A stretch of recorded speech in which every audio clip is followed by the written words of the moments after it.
పంచాయతీ పదవుల కోసం రాష్ట్రంలోని కొన్ని పల్లెల్లో పైసల బేరసారాలు జరుగుతున్నాయి. ఏకగ్రీవం అనే ముసుగులో లక్షలు ఆశ చూపి సర్పంచ్, ఉప సర్పంచ్ స్థానాల్ని కొందరు కైవసం చేసుకుంటున్నారు. రాష్ట్ర వ్యాప్తంగా రెండో విడత నామినేషన్ల దాఖలా ప్రక్రియ మంగళవారం ముగిసింది. చివరి విడత ఎన్నికలకు బుధవారం నుంచి 3 రోజుల పాటు నామినేషన్లు స్వీకరిస్తారు. ఇప్పటి వరకు దాఖలు చేసిన నామినేషన్లలో కొందరిని ఒప్పించి ఏకగ్రీవం చేయాలనే ప్రయత్నాలు అక్కడక్కడా కనిపిస్తూ ఉన్నాయి.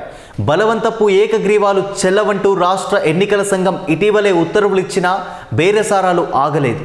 ఒక స్థానానికి ఒకే అభ్యర్థి నామినేషన్ వేసిన పక్షంలో స్వీయ ధృవీకరణ పత్రాలు రాయించుకునే విధంగా ఎన్నికల సంఘం చర్యలు తీసుకున్నా వేలంపాటల పంచాయతీ కొనసాగుతూనే ఉంది. ఒకప్పుడు ఊరిని ఆదర్శంగా నిలిపేందుకు అంతా ఏకతాటిపై నిలబడి మంచి అభ్యర్థిని సర్పంచ్గా ఏకగ్రీవం చేసుకునేవారు. గ్రామానికి అవసరమైన అన్ని రకాల పనుల్ని చేపట్టే బాధ్యతను కలిసికట్టుగా ఎంచుకున్న పాలక వర్గానికి అప్పగించేవారు. కానీ ఇప్పుడు ధన ప్రభావంతో ఏకగ్రీవానికి అర్థం మారిపోతుంది. డబ్బున్న వారి పదవుల్ని కొనుక్కునే పరిస్థితులు నెలకొన్నాయి. వారిచ్చే నిధులతో ఊరి అవసరాల్ని తీర్చుకోవచ్చంటూ గ్రామ పెద్దలు కూడా ఎవరు ఎక్కువ డబ్బు ఇస్తే వారికి పదవులను కట్టబెట్టేందుకు సిద్ధపడుతున్నారు. దీంతో స్థిరాస్తి వ్యాపారులు, ఆర్థికంగా బలం ఉన్నవారు సులభంగా డబ్బును ఎరవేస్తూ ఈ పీఠంపై కూర్చుంటున్నారు. వేళ్ల మీద లెక్కపెట్టే స్థాయిలో అక్కడక్కడ నిజాయితీగా ఏకగ్రీవాల్ని చేపడుతున్న గ్రామ పంచాయతీలు కూడా ఉంటున్నాయి.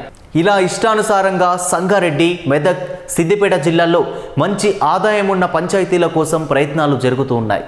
కొన్ని చిన్న పంచాయతీలు ఎక్కువగా ఈ విధానంలో సర్పంచ్, ఉప సర్పంచ్ పదవుల్ని కొందరికి కట్టబెడుతున్నారు. బయటకు ఒకే నామినేషన్ దాఖలవుతున్నా లోపల పైసల తతంగం నడుస్తోంది. ఉమ్మడి నల్గొండ జిల్లాలోని ఓ పంచాయతీ కోసం 70 లక్షలు ఇస్తానని ఓ అభ్యర్థి హామీ ఇచ్చినట్లు తెలిసింది. మరోచోట సర్పంచ్ పదవిని 50 లక్షలకు, ఉప సర్పంచ్ పదవిని 10 లక్షలకు దక్కించుకున్నారు. ఇక్కడి 3 జిల్లాల్లోని 4-5 పంచాయతీల్లో ఇలా డబ్బు పోటీ ద్వారా అభ్యర్థుల ఎంపిక జరిగిందని సమాచారం. జోగులాంబ గద్వాల జిల్లాలోని 10కి పైగా గ్రామాల్లో 10 లక్షల నుంచి 90 లక్షల వరకు వేలంతో పలువురిని ఎంపిక చేశారు.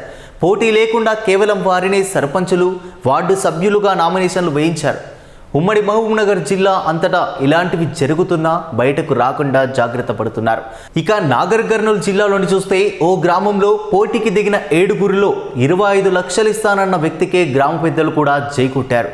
నామినేషన్ ఉపసంహరించుకోవాలని ఒత్తిడి చేస్తున్నారంటూ మరో పోటీదారు సామాజిక మాధ్యమంలో పోస్ట్ చేయగా అధికారుల దృష్టికి వెళ్లడంతో గ్రామస్తులతో సమావేశం నిర్వహించి నిబంధనల్ని ఉల్లంఘిస్తే కేసులు పెడతామని హెచ్చరించారు.